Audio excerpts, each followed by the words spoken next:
Hi everyone, welcome to the unknown voice. तो आज की कहानी की शुरुआत कुछ पंक्तियों के साथ। किसी के ताज की शोभा, किसी के सिंहासन की शान हूं मैं, कीमती होकर भी स्वामित्व से अनजान हूं मैं, तख्त पलटने के नाम पर मशहूर हूं मैं, परियों की कहानी का वो चमकता हुआ हूर हूं मैं। हाँ वही, एक श्रापित हीरा, कोहिनूर हूं मैं। क्या कोहिनूर सिर्फ एक बेशकीमती हीरा है या वाकई एक श्रापित रत्न? इसकी श्रापित कहानी से पहले जानते हैं इसका इतिहास, जो लगभग 5000 साल पुराना है। प्राचीन इतिहास में कई बार इसे सम्यक मणि कहा गया है। बाबर ने इसे समरकंद का हीरा कहा और नादिर शाह ने नाम दिया कोहिनूर, जिसका मतलब होता है रोशनी का पहाड़। जिसकी कीमत का अनुमान लगाते हुए बाबर ने कहा कि कोहिनूर से पूरी दुनिया को लगभग 2.5 दिन तक खाना खिलाया जा सकता है। और इसके बारे में कहा गया कि एक मजबूत व्यक्ति 4 पत्थरों को 4 दिशाओं में फेंकता है और एक पत्थर ऊपर, यदि उनके बीच की जगह सोने से भर दी जाए तो भी कोहिनूर की बराबरी नहीं होगी। शुरुआत में कोहिनूर लगभग 793 कैरेट का था, जो अब घटकर मात्र 105 कैरेट का ही रह गया है। इतिहासकार मानते हैं कि ये वही मणि है जो सबसे पहले श्री कृष्ण को जामवंत ने दी थी, जब उन्होंने उनकी बेटी जामवती से शादी की थी। हालांकि इसके कोई ठोस प्रमाण नहीं है और कुछ का मानना है कि ये आंध्र प्रदेश की गोलकोंडा माइन से निकला था, जो उस समय काकतीय डायनेस्टी के अंदर आती थी।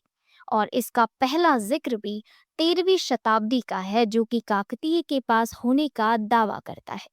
वो दक्षिण भारत में वारंगल पर शासन करते थे। 14th सेंचुरी में दिल्ली सल्तनत के खिलजी डायनेस्टी के अलाउद्दीन खिलजी ने वारंगल पर आक्रमण किया और उनके सेनापति मलिक काफूर ने इसे वारंगल से ही हासिल किया। वहां से हीरा तुगलक डायनेस्टी के पास गया। फिर दिल्ली सल्तनत के और भी उत्तराधिकारी जैसे सैयद लोधी डायनेस्टी।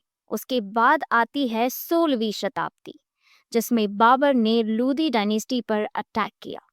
1526 का वो पानीपत का बैटल, जिसके बाद कोहिनूर बाबर के पास चला गया और ये मुगल खजाने का हिस्सा बन गया।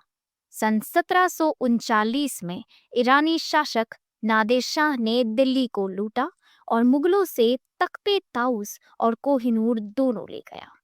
कुछ सालों तक कोहिनूर भारत के बाहर ही रहा, जिसके बाद 1813 के लगभग सिख रूलर महाराजा रंजीत सिंह ने अफगान दुर्रानी को हराकर ये हीरा वापस लिया और उसे भारत लेकर आए। लेकिन इसके बाद भी वो ज्यादा दिन तक भारत में नहीं रह सका। 1839 में जैसे ही अंग्रेजों को राजा रंजीत सिंह के निधन के बारे में पता चला, उन्होंने ईस्ट इंडिया कंपनी पर कोहिनूर को इंग्लैंड लाने पर जोर देना शुरू कर दिया। और फिर अंग्रेजों ने राजा रंजीत सिंह की पत्नी रानी जिंदल को जेल में डाला और उनके 11 साल के बेटे दलीप सिंह से जबरदस्ती लाहौर की संधि पर हस्ताक्षर करवाए। यानी आखिर में कोहिनूर अंग्रेजों के हाथ लगा और आज तक उनके ताज की शान का कारण बन रहा है। अब शुरू होता है कोहिनूर के श्राप का सिलसिला। कहा जाता है कि ये राजाओं के लिए दुर्भाग्य लेकर आया, या तो उसके शासन का पतन किया या शासक को खत्म। काकतीय का लूटा गया खजाना और फिर खिलजियों पर निशाना। हाँ, कई लोग मानते हैं कि कोहिनूर हीरा खिलजी वंश के लिए भी दुर्भाग्यपूर्ण साबित हुआ था।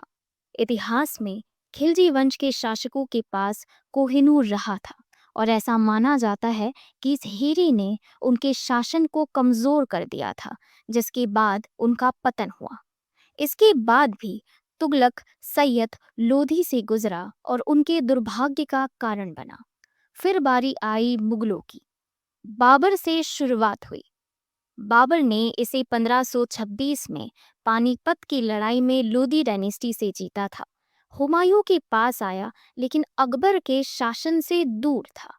जैसे ही शाहजहां ने अपने तख्ते ताउस पर इसे जड़वाया, इसने अपना रंग दिखाना शुरू कर दिया, जिसके बाद उनकी पत्नी का निधन हो गया और उनके बेटे ने उन्हें कैद कर दिया।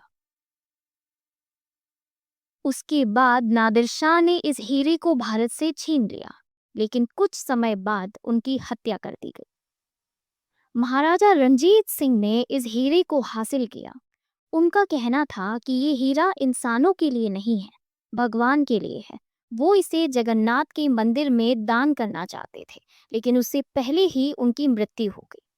आखिर में महारानी विक्टोरिया ने इस हीरे को अपने ताज में शामिल किया, लेकिन बाद में इसे हटा दिया गया। बाबर के वंशज खत्म हो गए, नादिर शाह की हत्या कर दी गई। रंजीत सिंह की मृत्यु के बाद उनका साम्राज्य गिर गया। अंग्रेजों ने भारत छोड़ा और ब्रिटिश साम्राज्य भी धीरे धीरे खत्म होने लगा। कुछ लोगों का मानना है कि कोहिनूर केवल महिलाओं के लिए सुरक्षित है और पुरुषों के लिए नहीं।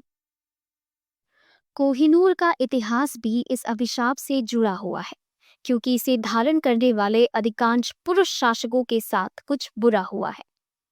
आज कोहिनूर ब्रिटेन के टावर ऑफ लंदन में क्राउन ज्वेल्स का हिस्सा है। भारत, पाकिस्तान और अफगानिस्तान तीनों देश इसे वापस मांग चुके हैं। भारत सरकार ने कई बार इसे वापस लाने की मांग की है, लेकिन ब्रिटेन हर बार इसे सांस्कृतिक विरासत बताकर इनकार कर देता है। इसे पाने की ख्वाहिश बहुत से लोगों में रही है। बहुत से लोगों ने इसे पाया भी है, लेकिन जिसके पास ये हीरा गया, उसका पूरा खानदान तबाह हो गया। हालांकि ये श्राप है या नहीं, इसके बारे में स्पष्ट रूप से तो नहीं कहा जा सकता, लेकिन ये भारत की विरासत है। ये हमारे इतिहास का गुरूर है।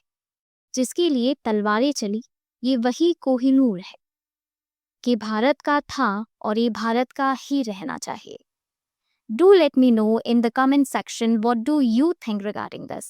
And if you like this video, please do like, subscribe and share to my channel. Thank you.